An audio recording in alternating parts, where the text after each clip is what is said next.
Raketa mund të godasë një objektiv që ndodhet 1000 kilometra larg. Shuma e ngarkesave bërthamore në një nëndetëse mbrojtëse përmban një energji më të madhe se sa të gjitha bombat që janë hedhur gjatë luftës së dytë botërore.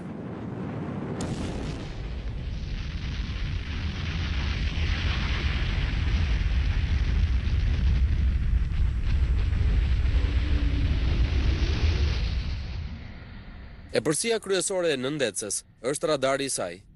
Ai duhet jetë i mbrojtur nga çfarëdo lloj kërcënimi. Nendetesja mbrojtëse nuk ka dritare sepse personeli i saj nuk është në kërkim të armiqve.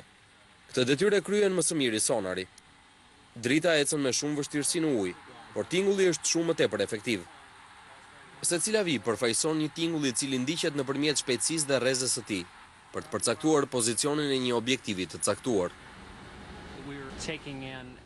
Ne studiojmë çdo zhurmë që vjen nga oqeani, por nuk dëgjojmë asnjë lloj sinjali me qëllim reflektimin e tij. Ne shfrytëzojmë karakteristikat e tingullit vetëm për të zbuluar dhe për të klasifikuar informacionet tona. Anijet që janë mijëra kilometra larg mund të lokalizohen dhe anijet e luftës mund të dallohen nga ato tregtaret, vetëm nga tingulli që lëshojnë në ujë helikat e tyre. Just keep an eye on those biologics there on the left. Marinarët e nëndetëseve përcaktojnë botën që i rrethon, me anë të atyre që i quajnë parametra biologjik. Çdo tingull në oqean paraqet për masa dhe forma fizike. Edhe vetë rrjedhja e ujit në anët e nëndetëses që lëviz prodhon një lloj të veçantë tingulli. Prandaj forma e nëndetëseve është e tillë që ajo të shkaktojë sa më pak zhurmë në thellësi. Helikat rrotullohen më ngadalë që të shmangin krijimin e flluckave që krijojnë zhurmë.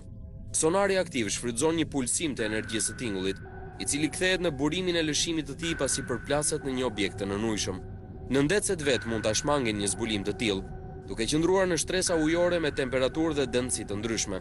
Dëndësia e ujit ndikon mbi shpejtësinë e tingullit deri në atë shkallë, sa ka raste që sonari kap vetëm valë të reflektuara nga shtresa e ujit me dëndësi më të madhe. Nendetesja mbrojtëse ka arritur qëllimin e saj kryesor, të qëndrojë e fshehur.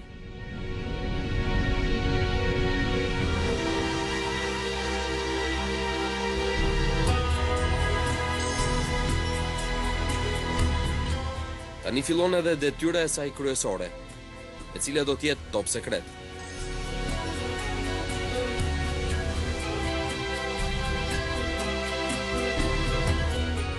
Personeli do të marrë disa mesazhe të shkurtra nga qendra e drejtimit, por nuk mund të përgjigjet atyre. Gjatë 3 muajve të ardhshëm ata do të jenë të shkëputur nga bota e jashtme.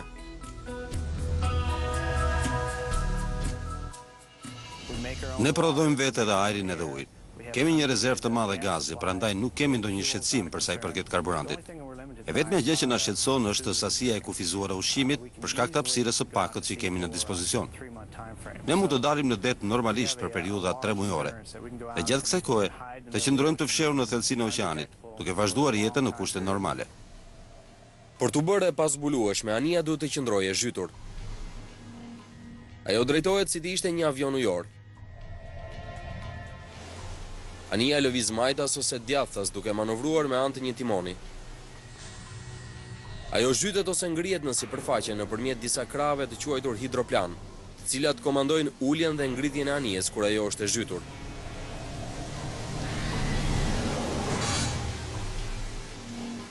Zhytja është një procedurë po aq e rreptë sa momenti i ngritjes së një avioni. Captain, sir, ship is ready for dive. First mission, submerge ship. Submerge ship. Submerge ship, sir. Periskopët përdoren për të vëzhguar sipërfaqen. Pastaj gjatë kohës që anija është e zhytur, ata mbyllen. Dive, submerge the ship, make your depth 160 feet. Submerge the ship, make my depth 160 feet, aye, sir. Chief watch on the 1MC. Dive, dive, 2 blasted dive line, dive, dive.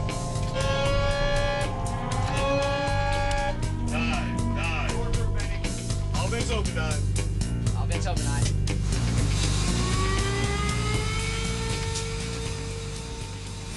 Rezervuarët që ishin të mbushur me ajër, tani janë të mbushur me ujë për ta bërë peshën e anijes të mjaftueshme për zhytje. Ato që duken si shkarkime avulli, janë në fakt ajër që shtyhet jashtë nga rezervuarët, nëpërmjet presionit të ujit që futet brenda. Për të zhytur nëndecën në ujë, do të duan rreth 2000 ton ujë që i shtohen peshës së saj prej 18000 tonësh. Kur nëndecja duhet të dalë në sipërfaqe, ajri i kompresuar e shtyn ujin jashtë nga rezervuarët dhe nëndecja fillon të ngrihet. 5-4. 5-6. 6-2. Procesi kontrollohet nga oficeri i zhytjes, i cili monitoron nivelin e thellësisë në të cilin ndodhet nëndecja. 70 feet. Check this out.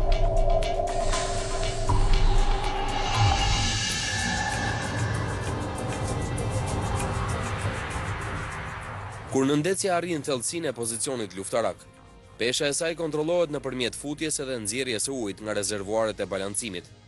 Kur pesha e nëndecës barazohet me peshën e ujit, i cili do të ndodhej në të njëjtin vëllim që zë nëndecja e zhytur, në atë çast praktikisht anija arrin peshën 0 dhe është e balancuar në qendrën e saj të gravitetit, ashtu si një lisharse fëmijësh në parqet e lojrave. Rezervuarët e balancimit në pjesën e përparme dhe të pasme janë të lidhur mes tyre dhe pompojnë ujin tek njëri tjetri për të ekuilibruar pozicionin e anijes në ujë, ndërsa brenda saj njerëzit lëvizin dhe rezervat ushqimore konsumohen.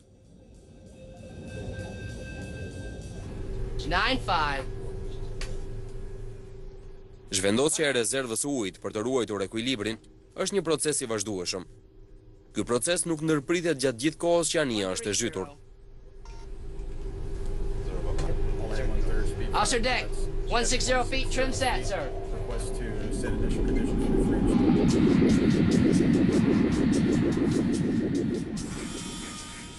Në pjesën e poshtme të trupit të nëndecës ndodhet seksioni 4x4 i kabinave të personelit.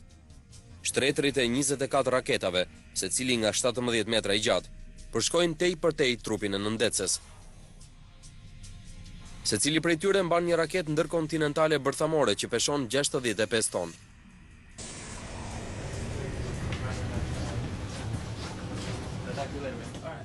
Bota e nëndecëve mbetet deri më sot një mjedis i dominuar totalisht nga burrat. Personeli flen në disa kabina të vogla që ndodhen ndërmjet tubave ku gjenden raketat, me mbushjet e tyre vdekjeprurse. Hapësirat të cilat njeriu mund t'i quajë mjedise personale, këtu nuk ekzistojnë. I vetmi vend privat që antarët e personelit kanë në bordin e nëndecës është shtrati personal, ku marinarët mund të lexojnë ndonjë libër. Në shtrat ndodhet edhe një sirtar ku secili mban rrobat personale.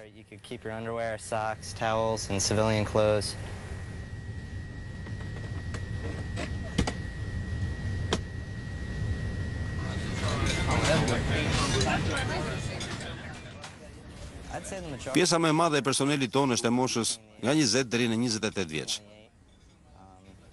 Mesatarja është rreth 23-24 vjeç. Është personel me moshë të re.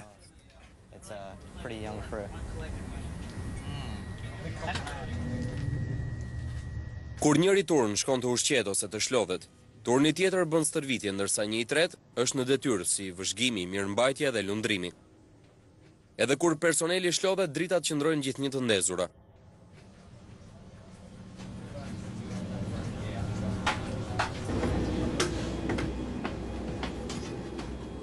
Ritmi i aktiviteteve është i pandërprerë.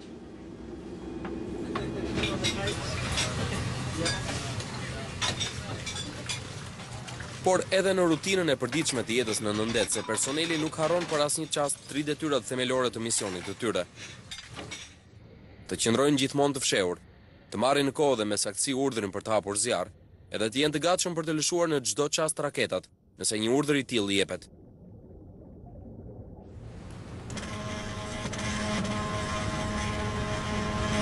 Pastor Levert, perform OCP logic test. Raketat gjigande dhe sistemet e tyre të lëshimit kontrollohen vazhdimisht për të qenë në nivelin më të lartë të gatishmërisë. Remote display land test. Camp launch, right? 1-24. Nëse nëndecët nuk zbulohen, ato nuk mund të shkatrohen. Çfarëdo sulmi kundër Shteteve të Bashkuara me armë të shkatërimit në masë, do të kthehet në një shkatërim masiv për ata që do të sulmojnë.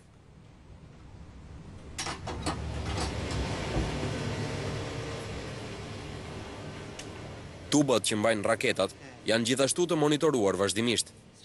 Faza e parë. Kontrolloni dhomën e ftojës për të verifikuar nivelin e ujit në sistemin e balancimit. Kuptova. Çdo gjë është në rregull. Por si lëshohet një raket nga nëndetesja? Nëse motori i raketës do të ndizej ashtu siç ndodh në tokë, e gjithë nëndetesja do të shpërthente. Prandaj në vend të motorit që përdoret në raketat që lëshohen nga toka, në rastin e nëndeteseve përdoret një motor i vogël, i cili ndodhet në fundin e tubit mbajtës të raketës. Ai nxeh deri në avullim ujin që ndodhet aty, dhe presioni i avullit që rritet vazhdimisht e shtyn raketën jashtë shtratit të saj, deri mbi sipërfaqen e ujit. Kur sensorët e raketës konstatojnë ulje të shpejtësisë, atëherë ndizet automatikisht motori i raketës.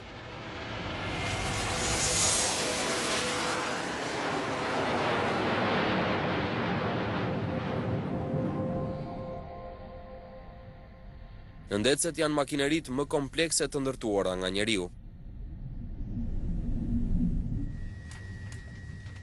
Prandaj edhe personeli i tyre vazhdimisht ka se çfarë të mësojë, edhe kur anija është në mision ose në alarm. Çdo antar i ri i personelit mëson të paktën 2 orë në javë baza teorike dhe praktike të punës, edhe në përfundim të këtij procesi mësimor, i nënshtrohet një provimi. Konstruksioni i një nëndetëse mbrojtëse ka mijëra sisteme dhe miliona pjesë përbërëse. Secili antar i ekuipazhit duhet të njohë deri në hollësi sektorin ku shërben. Standardet për trajnimin e personelit janë tepër të larta. Sektori i nëndetëseve shpenzon pjesën më të madhe